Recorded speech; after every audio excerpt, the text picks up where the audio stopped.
Hey everybody, this is Demon Sword, the first official video of this channel. Okay, this is going to be a quick real versus fake, cheapo katana versus a real katana. Now, a lot of people out there, you're probably looking at, for a katana that's useful, functional, and can cut stuff. Most people use it for decoration though. And if you're that type, you pretty much may want to go with a cheapo Chinatana. You're not going to use it. You don't need to get something really flashy and expensive. At least that's my take. Sorry, playing with my flash. Okay. First up, how do you tell it's fake? You see that line? This is called a falsamon. What they do is they basically take a wire brush and go, or in some cases a laser. Just kind of zoot, zoot, zoot, zoot, and just blast it until everything looks nice and neat. Versus a sword with a real hamon.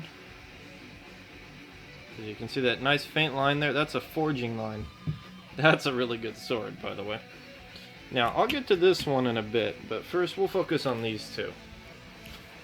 Now, this is a Shihozume.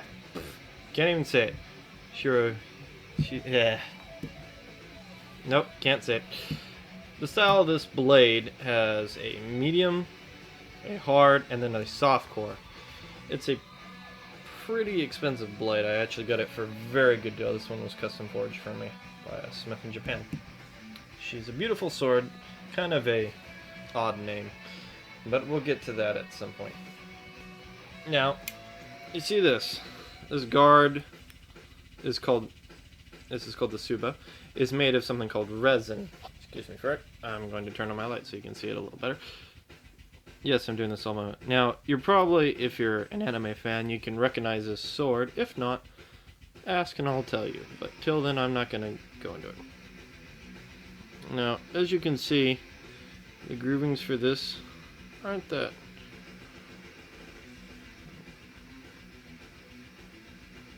Trying to get the zoom in, and it's not. You see, there's a slight gap here. Now, in some katanas, that's okay. And this is actually pretty good for a cheapo katana. This is a cosplay sword. A lot of kids will buy these on Amazon and expect them to work like a real katana. They're not gonna. These are made of stainless steel. Now, stainless steel does have a lot of benefits, but it's not gonna work with what you want. Here's a real clue giver. The tip. You see that? It just goes up there and rounds off. This is a sword meant to be a toy. It's not meant for real combat or anything. And I don't know about you, but I plan to do a whole bunch of cutting with mine. You can actually see this sword in action on my other channel, Eternal Dark Mako. I actually had made this channel just for swords, as I'm a, and daggers, blades, you name it, weapons of bladed operation or operation. Anyway, so fake hamon, real hamon. This blood groove is kind of a newer thing. They didn't really ever get around to doing that in the real swords. It just wasn't functional till way later in the whole era, and by then the swords were pretty much useless versus a gun, you know. Now, the other thing you can tell is the wrapping. As you can see here, I hope. Notice here how this is misaligned. Bad wrapping. Also, no pin. There are absolutely no way to take this sword apart and clean it or disassemble it and take this stuff off. That shows this is a cheapo, fake, or not fake, it is a cosplay katana, but it doesn't serve a purpose. It is not a functional katana. You could not swing this at something without breaking it, truth be told. Now let's look at this one. Yes, you can probably see all the wear and tear I put on. This is my main. This is full tang, meaning there are 2 pins to take down. Brass pin here too, for decor. Yes, they're very detailed. I really enjoy my katana. Yes, you can even see the detail of wind and all this. This katana has a very pretentious name. It is Kaze no Kame Sureya. which translated, again, I'm doing this, it was a Smith sent this to me. I'm not gonna complain, it's a cool name, but it means wind which slays God, or wind of God Slayer, or something like that. If anybody who can actually translate that phrase, please help me out here. Anyway, she is very well crafted. I had commissioned this sword to be battle ready. I mean, he put a lot of detail on it, but the Suba is made of steel, unlike most traditional Subas, which are brass, or copper-based, or even, I don't remember, bronze. This is actually a full steel one. Now this is brass. The fittings are brass except for the Suba. The Suba I had specially commissioned to be steel. Because if somebody hits against this thing, they're going to crack their own sword. Now, if you ever want to know who I got this from, I may tell you, but he's kind of a pretty good smith. You can tell it's just beautiful. I have a theory behind demon swords, if you ever... I'll probably get into a video of that later. But for now, we'll just leave it as is. So, comparing the two swords, you can see one perfectly straight. There is no waver. Where this has a nice curve to it, meaning when they forge this, there's a slight bend in the blade, usually done in the quenching process. And as you can note from the actual versus the fake. Now, a couple of katanas will have something similar to this in shape, where it'll be one of these but with details and flower pattern. That's a very complex system, and it's usually for more pricey katanas. This one is meant for battle functionality. It was not meant to be pretty. This katana can go through, and I've actually cut stuff I probably shouldn't have tried, but as you can see, there's no wear and tear on this blade. I keep all my swords in really good condition.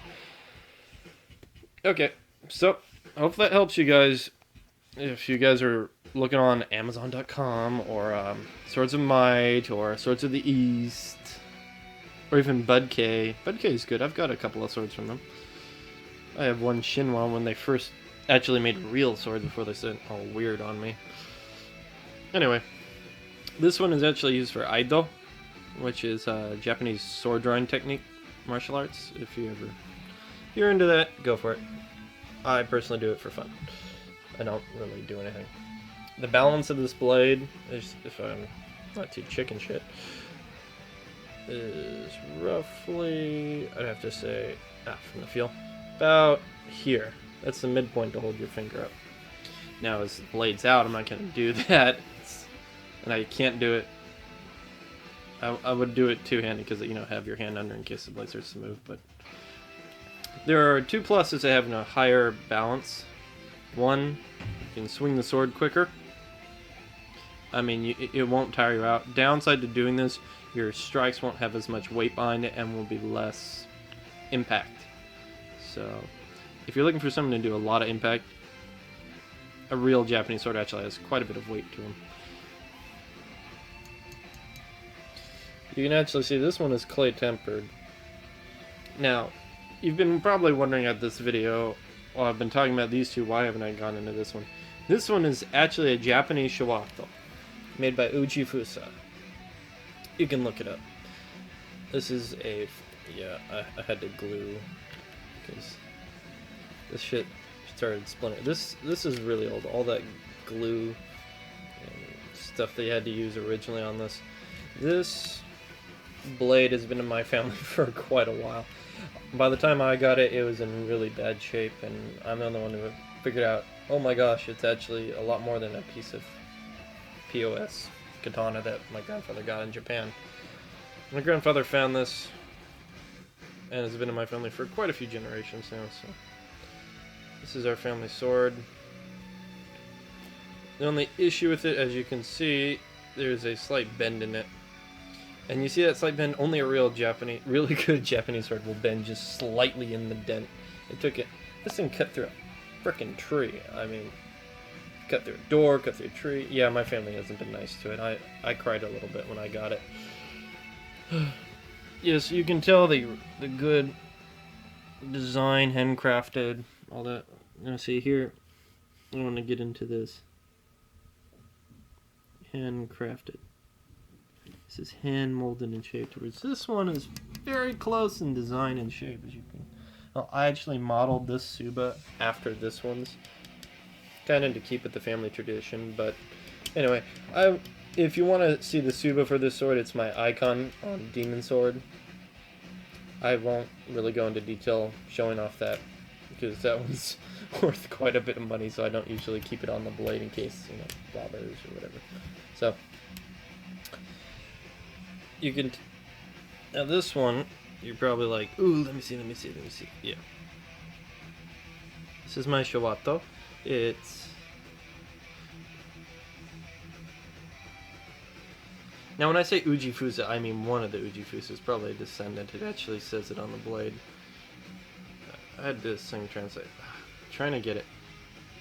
You can see this blade has been through quite a bit. I mean, this thing was covered entirely in rust. So was the Suba. I had to do all sorts of cleaning techniques to keep from damaging the blade to get to this beautiful beauty underneath. Now let's see. Sorry, I turned off the light on you guys. Yes, it is a true Hamon. I mean, the only sword that I think it actually has a better waveform than this blade, and it's clay tempered. You can tell that by the grain shape. The tempering is beautiful. This thing is still sharp. After I got all the rust off, it actually cut into my hand while I was wearing a glove. I could not believe how sharp this thing still is. You notice I'm being kind of careful with it. So, Sword Demon out. If you have any questions about how to decide to pick a sword or what sword will be right for you, depending on what style you're planning to go with, post, PM, comment, go from there. Sword Demon out.